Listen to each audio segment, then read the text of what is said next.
Hindi आशुलिपि dictation संकलन dictation number 112 start. यद्यपि सर्वोच्च न्यायालय ने अपने फैसले में इस बात की स्पष्ट मंशा जाहिर की है, चुनाव में धर्म सांप्रदायिक विद्वेष की बातें नहीं आना चाहिए। अगर चुनाव में ये बातें सामने आती हैं तो उसे चुनाव कानून के विरुद्ध माना जाना चाहिए। यह हमारे देश के प्रजातंत्र का दुर्भाग्य है कि चुनाव जीतने के लिए लोग चुनाव प्रचार में धर्म विद्वेष की बातें करते रहते हैं और समाज में नफरत फैलाने की साजिश करते हैं। ऐसे तत्वों पर कानून के अंतर्गत अंकुश लगाना बहुत जरूरी हो गया है, पर इस संबंध में अभी तक सांप्रदायिकता की स्पष्ट परिभाषा सामने नहीं आ सकी है।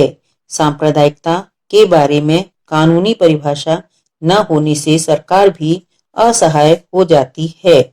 शासन ने पिछले दिनों सांप्रदायिक कहे जाने वाले कुछ संगठनों पर प्रतिबंध लगा दिया था, लेकिन वह प्रतिबंध कानून के आगे नहीं ठहर सका। इसके कारण दुष्परिणाम यह हुआ है कि ऐसी सांप्रदायिक ताकतों की हिम्मत और बढ़ती जा रही है। अतएव अब समय आ गया है कि धर्म सांप्रदायिकता जीवन पद्धति की इन सारी बातों को ठीक ठाक परिभाषित किया जाकर इसे कानूनी रूप दिया जाना चाहिए।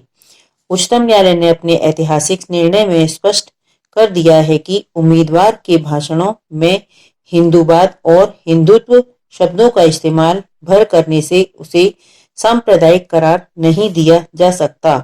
इसे भ्रष्ट आचरण के दायरे में रखना भी संभव नहीं लगता है। लोक प्रतिनिधित्व अधिनियम 1951 की धारा 123 की उपधारा की विस्तृत व्याख्या करते हुए सर्वोच्च न्यायालय ने अपने फैसले में कहा कि उक्त दो शब्दों का प्रयोग भर करना ही हिंदू धर्म का इस्तेमाल नहीं है और न ही हम इसे दूसरे धर्मों का विरोध कह सकते हैं। लेकिन चुनाव के दौरान धर्म का अनुचित फायदा उठाने की प्रवृत्ति को आज सख्ती से रोके जाने की बहुत जरूरत है।